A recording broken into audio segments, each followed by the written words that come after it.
Not at all. I think we're seeing increases that are getting us closer to the numbers we were at in 2019. And we're seeing retail stores like Saks, Bloomingdale's, Nordstrom's all saying that they're actually increasing our door counts because the customer is there, she wants to shop, and she's going out even if she's a bit more cautious when she does. Do you worry at all about, for example, the expiration of some of these enhanced jobless benefits or anything that might curtail consumer cash flow and make them more cautious in buying goods?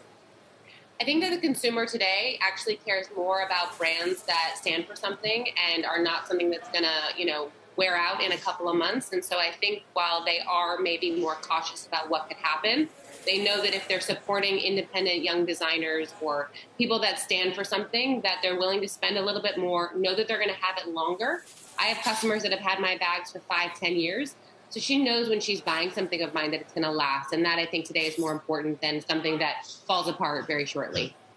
So then how are you thinking about, I assume you've been planning for the holiday season for a while now, but how are you thinking about inventory overall? And as you're thinking about it, what are you able to get? Because we talk about supply chain congestion all the time. Yes, we're experiencing a little bit of congestion at the port. So there are some delays. But I think for us, we know from last year in controlling and cutting back our inventory that we are comfortable with not having enough. We are comfortable with selling out.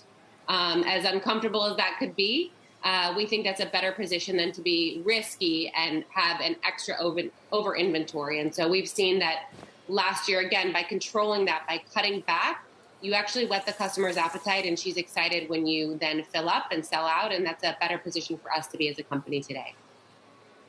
Is uncertainty about return to office a drag at all? Or are you betting that in 2022 you are going to have people coming back into work and are obviously going to need a handbag of some sort?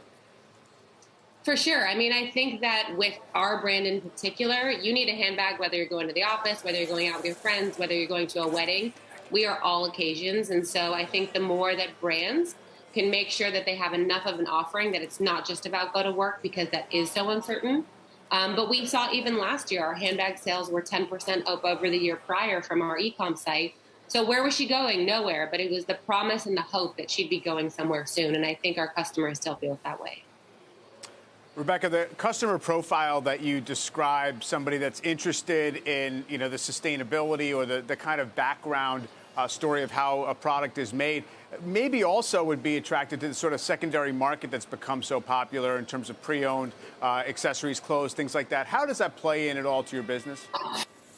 We have a huge secondary market. It's, for sale on Poshmark or The RealReal. We haven't yet engaged to partner with them in the ways that some other brands like Stella McCartney has. But we do see a future where you can plug into our site, you can rent already on our site or borrow it. And so that's our sort of angle with it. But we do see, an additional leg further down the line where you can actually potentially have a marketplace within our site to be able to do that directly and not with these other third-party providers. Shepard Smith here. Thanks for watching CNBC on YouTube.